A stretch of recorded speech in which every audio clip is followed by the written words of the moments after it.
That is what we'll be talking about, and today I am honored not to be alone. Wakili Eza is here, and I will allow you to introduce himself. Karibu sana Wakili. Thank you so much. Thank you so much for hosting me once again. So I'm Wakili Eza, Ngono, an advocate of the High Court, practicing as such, and we've been in the field for a while. So I believe we have quite some good knowledge on the Constitution. Of course you do. Of course you do, and you're tried and tested. You've been here a number of times, and I think you are good enough to be here again and again. Thank you so much. All right.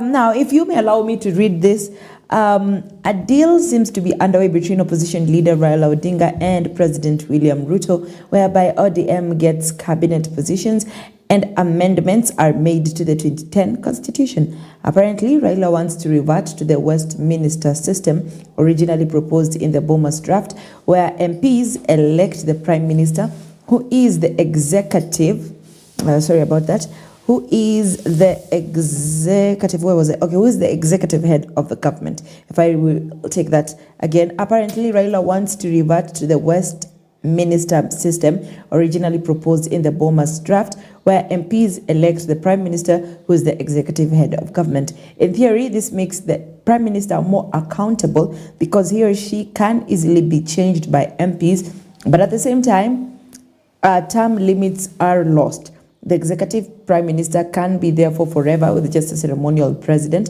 so long as members of parliament agree. Recently, a Kenya Kwanza MP proposed that term limits be lifted so that a Kenyan president can remain in power indefinitely. So those are just some of the things that have been going currently in the country concerning the changes in the constitution. That is the Kenyan constitution. And remember, we had this new constitution is just a 14-year-old teenager, and I don't know. So let's start from there, perhaps, Wakili. Maybe you can tell us, is it too soon, or it's never too soon to change the constitution? First of all, from the general graphics of the Constitution, I can say it's never too soon to change the Constitution, because at times we adopt a Constitution that's not very, it's not a perfect tool, but later on you realize that probably it's not working for us, or we passed it as a matter of generality, but there are small clauses that still have a problem. So it can never be too soon to have a change in the Constitution. But what we as Kenyans need to consider is whether the change is genuine, whether it's good enough for the people, and whether we need it at that point in time. And also one of the factors to consider is whether we have the finances also to undertake that specific change. Because you might not insist on changing one clause that might use a lot of billions of money to change, yet it is not something very major. So those are some of the factors that need to be considered before we consider whether we can do a change in the Constitution or not. It's just not something blanket that we wake up in the morning and do. So when you talk about money being used to change a clause, why do we need money to change a segment or a chapter or an article in the Constitution? Yes, in terms of finances, it's about organizing the referendum. First of all, for the bill to go through, there's a process there's a lot of processes that have to be done for the bill to go through. We're also using money for IEBC to confirm the signatures and such things, undertaking the referendum. So are we ready for such a cost? Is it worth what we are going to change? Those are some of the things to consider. Okay. And perhaps I would ask this. We know that normally or usually or constitutionally, the work of the members of parliament is legislation, right? Yes. They come up with the laws, they turn a bill into law, of course, through the parliamentary processes and all that. But so if I may ask, why then do we need a referendum? If at all the MPs are still there, why don't former Prime Minister or the President just take whatever bill or whatever idea is it that they have to the House and have the members debate on it and let it pass into a bill? In terms of that, the simple answer will be because the Constitution says so. You have to either pass through the people or pass through Parliament. There are specific legislations that have to pass through the people, and there are specific legislations that can be done only with the approval of Parliament. Oh, okay. So with those, it needs to be determined, and the Constitution is clear on that part. What needs to be determined through a referendum, what the people have to be involved in doing. I believe that's from Chapter 16 of the Constitution. Chapter 16 generally speaks about the amendment of the Constitution. So the first article on that chapter speaks about what the specific things that have to be dealt with in the Constitution. For example, when you want to alter the territory or the boundaries of Kenya, that's when you have to go for a referendum. Things to do with national values of the Constitution, according to Article 10, such things you have to go through the Constitution, the sovereignty of the people. And one of the things we have spoken about generally in the Mandamanos and up to now is the fact that Article 1, supremacy and sovereignty of the people. If you want to intend to change such things, you have to pass through Parliament. There's a clause on the judiciary. If you want to change the powers and also the works of Parliament, the functions of Parliament, you will have to go through a referendum. I believe the reason why this one was specifically, if you look at the history of Kenya, we were not there, but for those who are privileged to have a read of it and also see how Kenya has been operating with the amendments, we are one of, I can call it, to use a better language, we are one of those countries which are very fluid in changing their constitution. So I believe the writers of the Constitution also intended to make the process a bit difficult, especially in key terms that need to be changed. Because we can see, for example, in the 1982, where the president woke up and decided that Kenya is now a one-party state and declared only one party. The president woke up in the morning. So I think there was fear that such things can happen. Then if you look back at the history, I was just trying to peruse through the history of Kenya. After looking at the statement, Kenya's constitution is only, let us go back to the 1963 constitution, to the between 1963 and 2021, after the promulgation of this new constitution. We have managed to change the constitution 30 times. 30 times within that short period. But for America, which is believed to have a constitution that's more than 200 years, they have changed the constitution, I believe it's either 21 or 27 times. And the changes for America are a bit different from Kenya. The changes of America are for the people, improving the rights of the people. For example, one of their laws was to bring in the fact that you can use arms in the event of defending. The people can use arms in case of defending the country's sovereignty. It makes sense to bring up such an amendment. But in Kenya, if you look at the history of our amendments, it has been about increasing the president's powers. Most of the amendments that were there, the Kenyatta's amendments, was to increase the government's powers. For example, from the history I think we read in high school, there's a time Jaramogi Jomo Kenyatta woke up in the morning, had a slight beef with Jaramogi Oginga Odinga, where some people had moved to the side of Jaramogi and decided to do an amendment to the constitution where he was able to remove them as members of parliament. Such a simple amendment. So I think when the drafters of the constitution, who I'm sure they were aware of such history, tried to make it a bit difficult, it's not something that the president can easily wake up and do an amendment. So there's a process that's a bit difficult. It's politically motivated, but it's a bit difficult to achieve rather than the one we had in the 1963 constitution. Where did we get our constitution from? Let us start from the very beginning, from the 1963. Did we copy from a country? Where did we get it from? Or was it we just as Kenyans sitting down and drafting what we think will work for us? Okay, so I believe both of us were not, were not there, but from the history, you can see there were some foreign powers trying to bring up, trying to allow us to also have our purported independence, but it is claimed that they were the ones who came up with the constitution. So even if you look at the terms used in the 1963 constitution, they are a bit foreign. They are not very friendly to Kenyans. They are a bit foreign. You can see the British terms in it. So it's a bit difficult to. We can say it's a foreign constitution to us.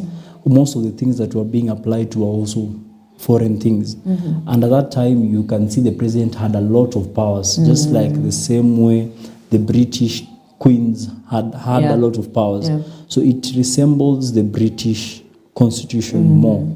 For the 2010 constitution, from my reading of it, you can see a lot of progressive. They're trying to be more progressive than the 1963 constitution, but there's a bit of a copy and paste in terms of specific articles. You can see there's a bit of borrowing from South Africa, which is not a bad thing, because we actually can borrow good things from other countries, but there's some little borrowing from different countries, especially in terms of Chapter 4 on human rights. It's more progressive. You can feel countries like South Africa have a more progressive Bill of Rights. So you can see the adaptation of more countries, different clauses from different countries, trying to bring it up to our constitution. And I think it has been a bit helpful. So currently, with what is going on in the country, I know there's the Nane demos that are planned for tomorrow, and a majority of Kenyans actually are in support of it. And on the other side, the one who is supposed to be the leader of opposition doesn't seem to be opposing much of what the president is doing. Could it be that maybe this change in the constitution would reduce such occurrences? I would say it won't. First of all, from the Nane march that we are seeing, it would have been more intense if the opposition were not in bed currently with the government. But now that they're in bed, we believe even the supporters of the Nane march, some of them are still with the opposition in terms of following what the purported opposition leader, because I'm saying purported because the Constitution of Kenya does not have a specific opposition leader. Okay. So we only assume that he is the official opposition leader because of the mass that follow him. Yes, and also the fact that he was the second runners-up in the election. So from that, you can see the opposition can come together with the government to make certain decisions in the belief that the followers they have will follow them. But that does not necessarily mean that it will affect any part of the constitution. For example, the Nane march, it's very clear that once the rioters have issued a notice to the police do not have to approve. They just have to receive the notice that the notice was received.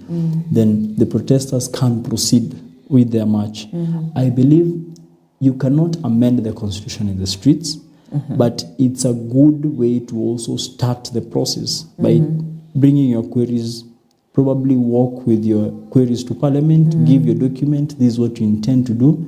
Probably tell the parliamentarians that we intend to start a popular initiative to change the constitution. That's an amendment to the constitution that has been started by the people, and it is actually allowed in the constitution. Well, maybe I stand to be corrected.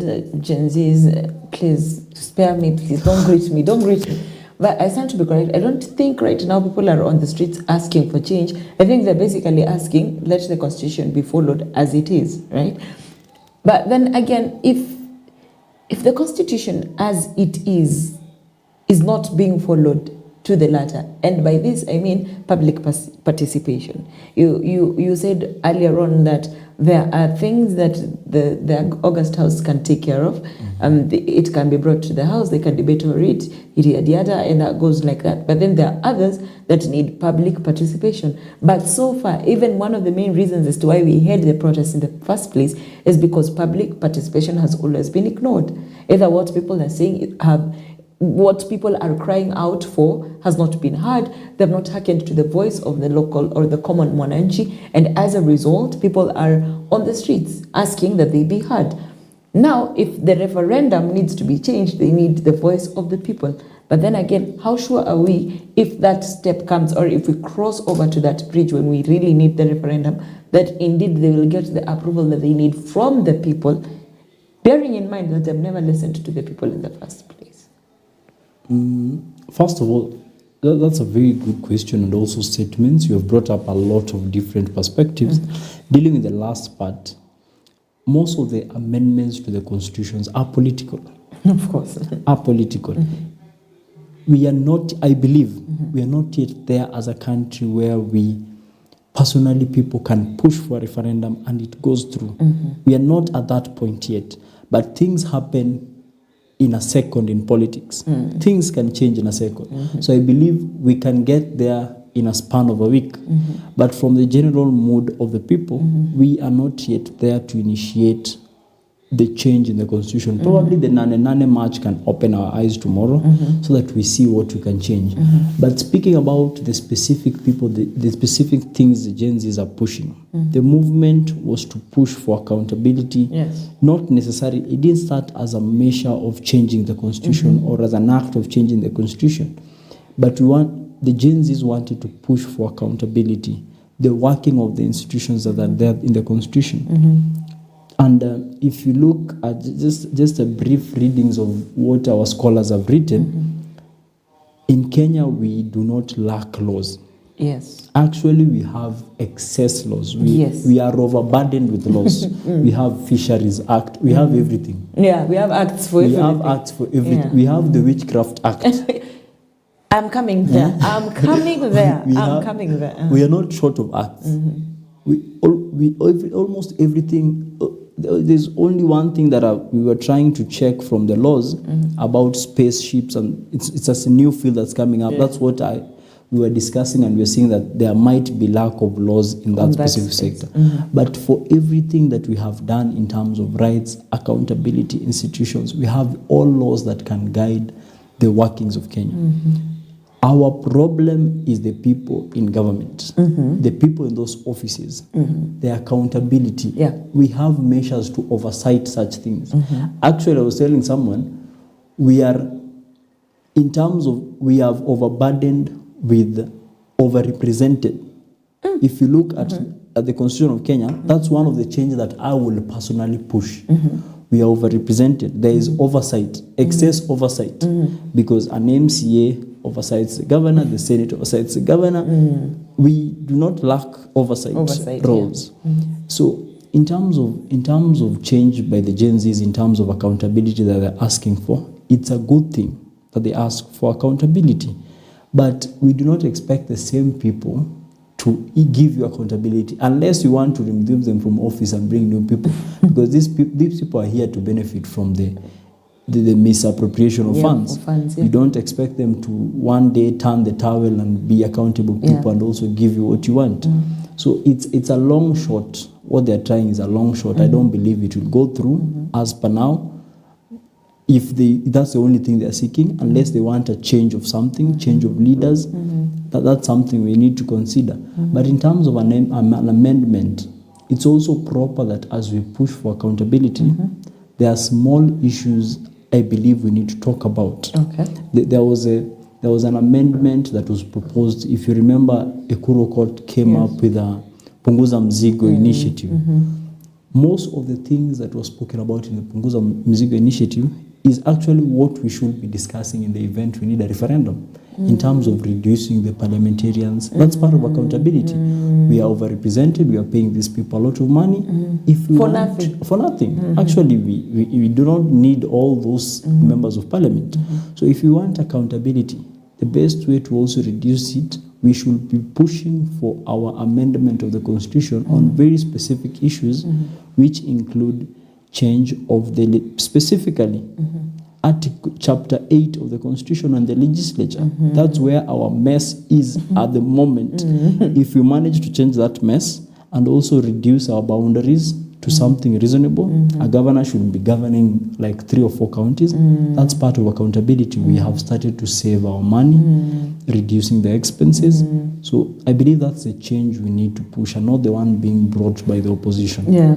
Okay. Maybe I don't know how this will sound or look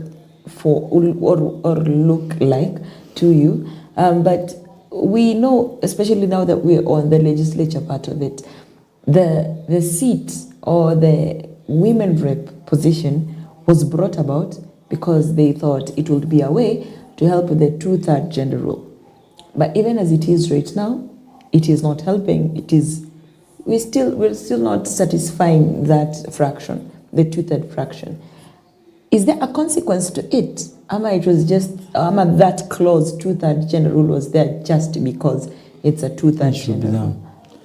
I believe it should have a consequence. It was there specifically to improve the representation of women, children, most of the minority groups that we have. But it has not been implemented as it is supposed to be. Actually, I do not agree with the proposal of bringing, now that I've seen them, actually I would have agreed with it, the proposal of bringing the women rep before we saw the type of women reps that we have. Yeah. Now that we have them, I might be stoned for this by probably tomorrow by the women who are marching on the Nane March, but I've been very clear telling people we do not need this seat specifically. I agree. We do not need them specifically. We have better ways, and I've given several suggestions in different forums. Probably issue that the deputy governor and the governor, for you to vie your running mate, has to be a woman. Such things will also increase the appointment, and also you are bringing people who have the power to influence specific things, rather than parliamentarians who are paid to just go and sleep at their work. But if I may ask, if at all these seats are democratic, right? They are democratic. Like you don't wake up and you decide, and the president doesn't wake up and decide you are the women rep. These are democratic seats. Why was there a fraction put on the number of legislatures that we have to a democratic space? Because I'm thinking, if the whole country decides we only want male people, how are we going to force or shove down the 2/3 gender rule if at all Kenyans have chosen to choose male? How does that work? I believe at the moment as we have it, the constitution was brought to just bring a bit of sanity. If you look at the composition of the parliamentarians before the 2020 constitution, actually we had very few women in those seats. There were fewer, yeah. Actually, we are having an improvement. If you look at the quality of the women we are having is reducing, but we're increasing the number of women in the representation of parliament. I agree.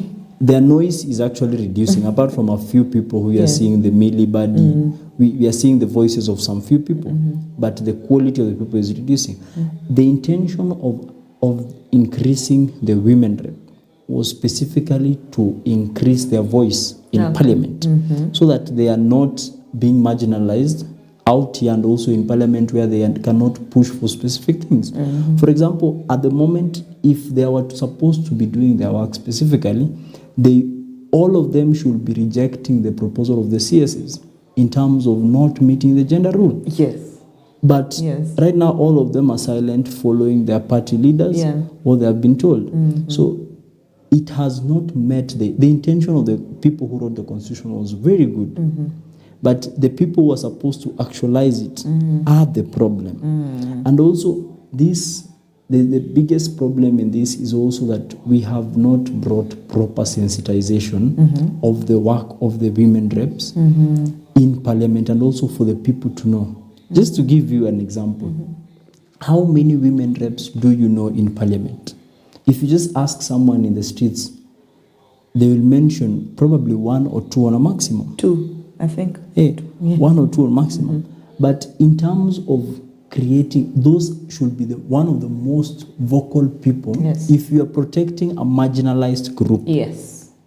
The persons with nominees for disability, those should be one of the loudest people. They should be louder than what Millie is doing. They should be more loud. Who is not even.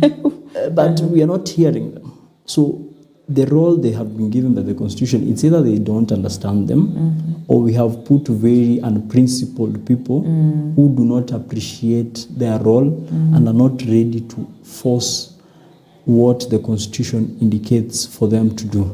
So that's where the problem is. It's high time, if you are making an amendment, that's one of the proposals. Even if you're being stoned while writing it in Bomas, my hand will be up. We need to remove this thing. All right. I'll just say this from me as a woman. I would rather have people vote for me because of what I can do, not because I'm a woman. It's safer that way. Vote for me not because I'm a woman. Vote for him not because he's a man. but vote for him because he can actually do something. Yeah. That way, we'll have better leaders. Anyway, acha tutoke huko. And Let's go. just to mention, that statement is good that it's coming out from a woman. If I say that, I think I'll be Yeah, I having know problems with in the the streets. feminism and all the femininity, whatever going on. People want to see women in leadership. People want, come on, if the people saying we want women in leadership need to stand up first and ask for those votes, and don't ask people to vote you in just because you're a woman. Go study political science, go expound your field, and then now come ask for those votes, not because you're a woman, but because you have something here. I think that sounds better. Sounds better. Awesome. So let's get back to the constitution. What is wrong with the constitution? Apart from the legislature, which we've talked about in length, what else is wrong with the constitution that maybe you as a lawyer you think needs to change? Okay, from a personal view, that's apart from the legislature. Actually, I have a problem with the legislature. That's all for me at the moment. There are things I don't believe we are at the right time and at the right moment to change it. We might have changes in, things change. We do different things. What we intend to put in our rights, probably Chapter 4 might change on the Bill of Rights. But as per now, my main concern and my main change will be on the part of changing the legislature. That's the main part. In terms of executive powers, we might want to reduce it.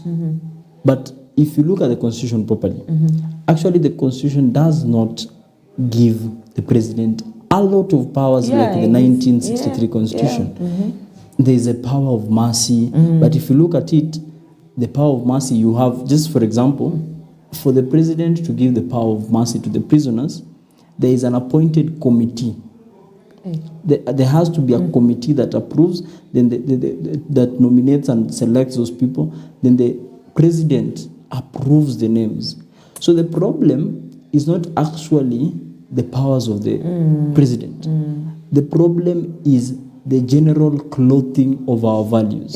Those people who are appointed to those positions will definitely follow what the president is saying. So even if we change how many times we change the powers of the president, if we do not find our lining and our principles, whoever will appoint those people will follow the line of where the power is and where the money is. And that will be the line of the executive and the line of the president. So it beats the essence of changing anything on the executive at the moment if we have not aligned ourselves with the national values under Article 10 and the national values as listed in the entire Constitution.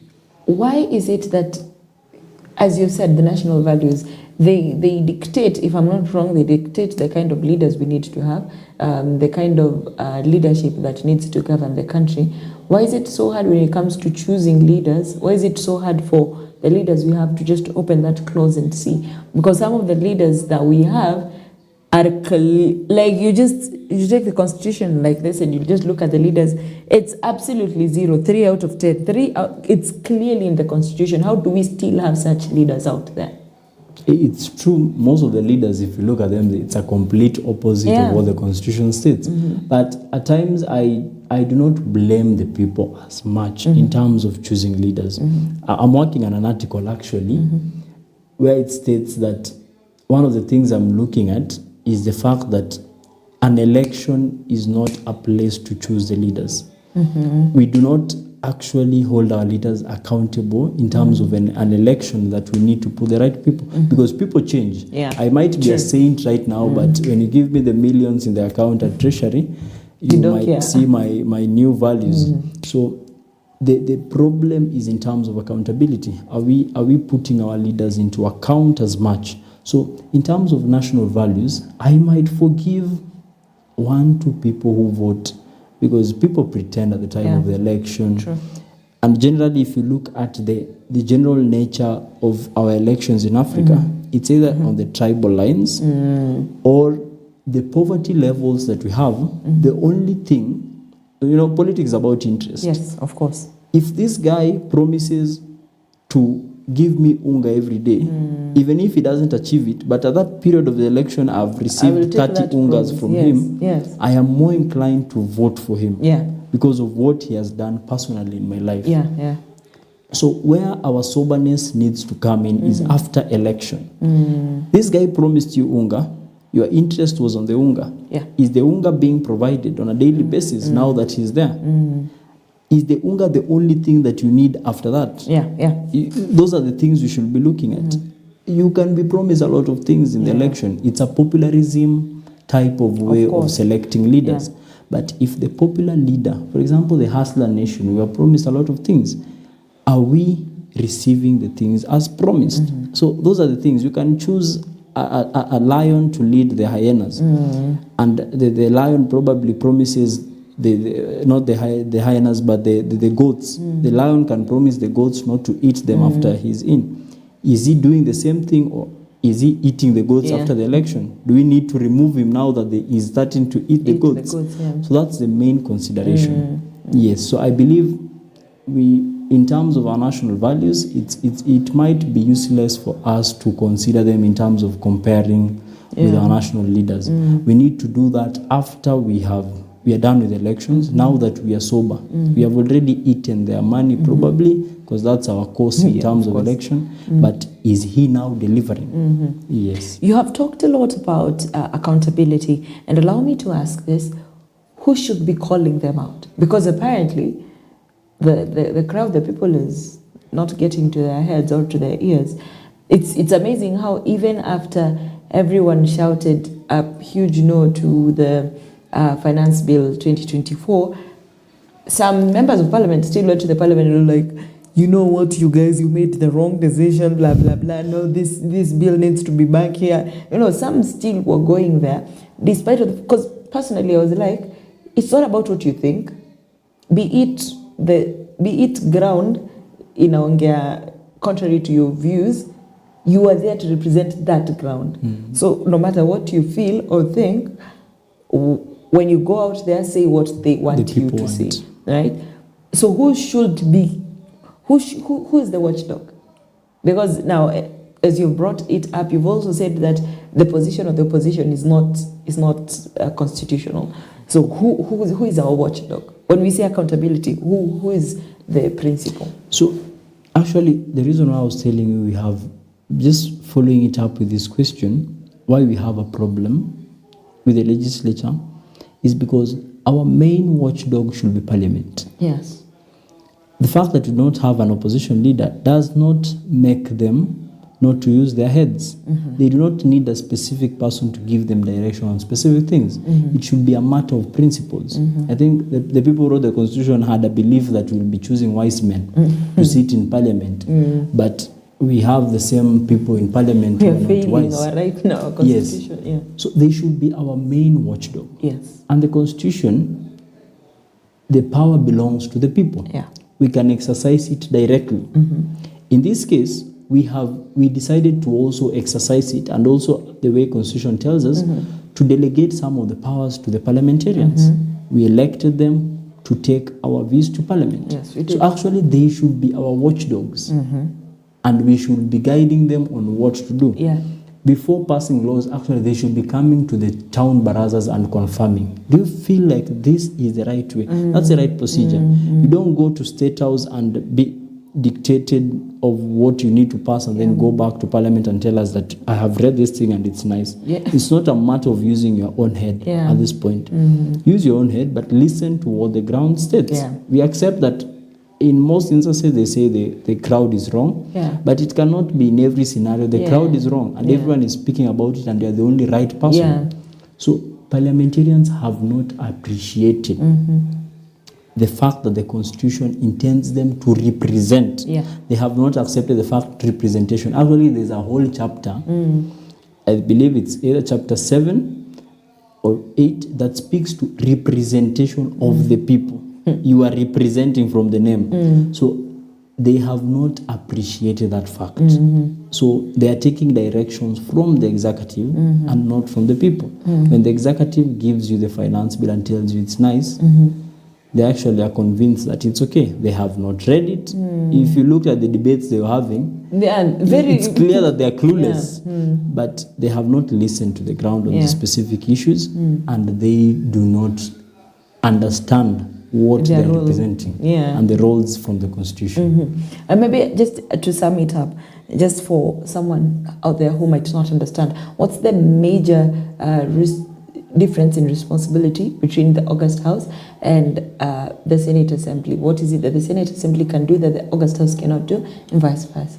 So mostly the difference in the National Assembly and the Senate is in terms of the Senate mainly does oversight, and their oversight role is mainly in the counties. In terms of bills that affect the counties, acts that affect the counties, oversight in terms of the governance. The National Assembly is different in terms of it deals with everything, but if they pass any law that touches with the counties, it has to be taken to the Senate for confirmation. So the National Assembly actually does a lot of things, not necessarily dealing with the counties, but everything in terms of laws. So the difference is the Senate is like an oversight, and at the same time counter-checks what the county is doing, and also the bills that are coming and the acts of parliament that are done through the counties. So that's the main difference between the two houses. But actually there's a lot of overlap on what they need to do. Even in terms of amending the Constitution, you'll see the Constitution stating that it has to pass through both houses. Why will we go to the Senate and go to the National Assembly if both of them are representing the people? The general sense is both people are listening to the ground. If one house decides to pass it, then we assume that these people have listened to the ground, and this is what the ground is saying. So there's a lot of overlaps in that, but generally that was the intention of the Constitution 2010, just for the Senate to bring sanity in terms of counties. Yes. All right. So tomorrow, finally, tomorrow is Nane Nane. The march is there. So today, earlier on, I heard there was a confrontation, and maybe you swept by it a little bit. And some people were saying the police were already informed about this happening, about the march happening, the protest happening, but instead the police took it as a threat to them, that the protesters were saying, we are coming to attack you, or we are coming to attack, or we are coming to destroy things, you be on the lookout, because that's the response the police gave. It was like, we will not allow you to destroy things. And the protesters are saying, we never said we're coming to destroy, instead we're coming to protest. So my question is, how does the Constitution safeguard the police as well as the protester during such times? So in terms of protecting their rights, we have what is called the right of association, the Constitution. Any person has a right to associate. Any person has a right, associating, the two of us can meet in town and actually decide to do a protest, as long as we have given the police a good notice. And I believe this Nane Nane march was given 2 weeks ago, 3 weeks ago. In terms of protecting our rights, the police should protect the rights of protesters who intend to protest by ensuring that there is adequate security. In other countries, there are protected zones for protesting. In Kenya, we do not have that because we are used to the chaos. So in other countries, there's a specific zone of protesting. Actually, you will see police parading themselves around the place and just ensuring that everything is peaceful. There are no rioters who are throwing things or stealing things. But the chaos comes as a result of lack of proper planning and also lack of a proper regulation by the police. So the right of the police, which includes the right of them, actually the right of protesters, is what safeguards the police officers. For example, in your processing, it's proper that you use the proper language, not to use violence, give the police a proper notice for them to come up either in numbers or plan themselves. So whatever the protesters do is what protects the police. So the police also have a right to protect the protesters. But I believe even tomorrow, we have seen state-sponsored violence in terms of the mandamanos, and we will see people blaming the people in the streets that they were not peaceful. But if you do not have a proper plan on how the protesters should be treated, it will definitely lead to chaos. Just to mention in a minute, I was in one of the mandamanos where we believed that we were to approach State House and swear someone in a while back. And the reason why we did not proceed was because of how peaceful at that time the police were. Actually, the police stood by the side just to ensure that we are not entering into specific zones in town. And I believe that's one of the most clever things I've seen government ever do. That was at the time, I believe, of Uhuru Kenyatta, Honorable Uhuru Kenyatta. If the same thing is done in this Nane March, just bring sanity. Let people walk out. Let people do whatever they can. March out with their concerns. If they want to submit it in parliament, just give out the protected zones. These are protected zone. Tell them, let them submit their views. Let them live in peace. I believe that that's the only way to handle the issue. What about those who want to go to State House? What do you tell them? Should they go? I will tell them not to go. State House is actually a protected area. Yes. I understand their grievances. Actually, I would want to be in State House by tomorrow morning. But I understand that it's somewhere. We have seen people from Bangladesh challenging us. Yeah. They have brought a very good challenge that's trending. But I believe we are not yet there. I would want that to happen as much as possible. But I believe since it's a protected area and the respect of the constitution that we have, it's proper that we use the proper guidelines of.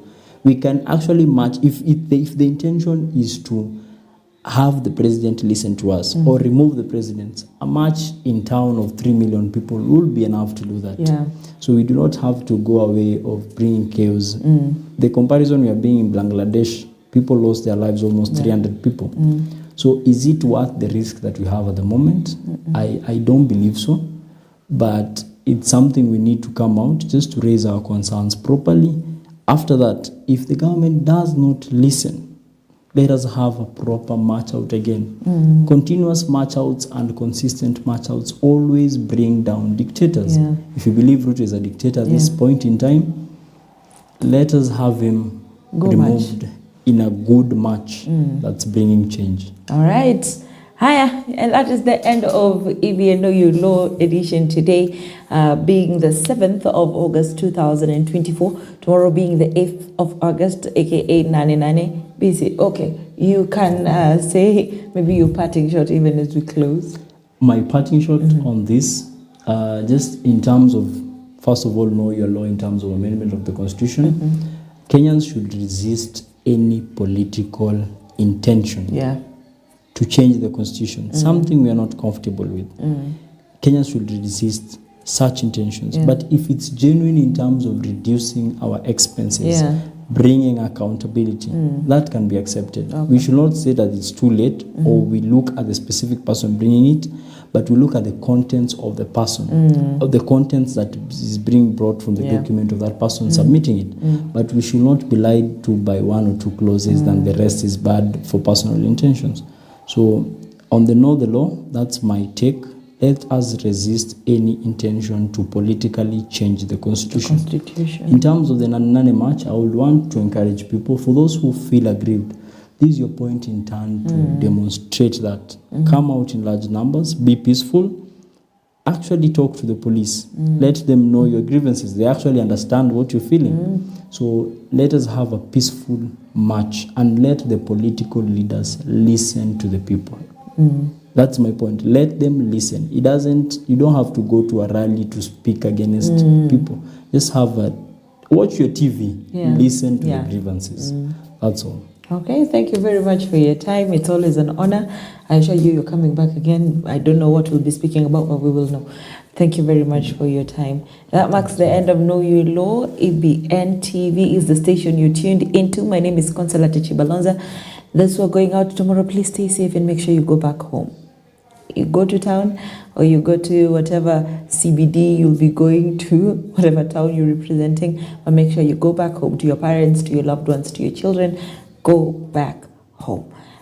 From me and the entire EBN TV, I wish you good night. Thank you very much, Mike, on the cameras. Thank you very much, Mosese, on the other side of the studio. Until next time, God bless.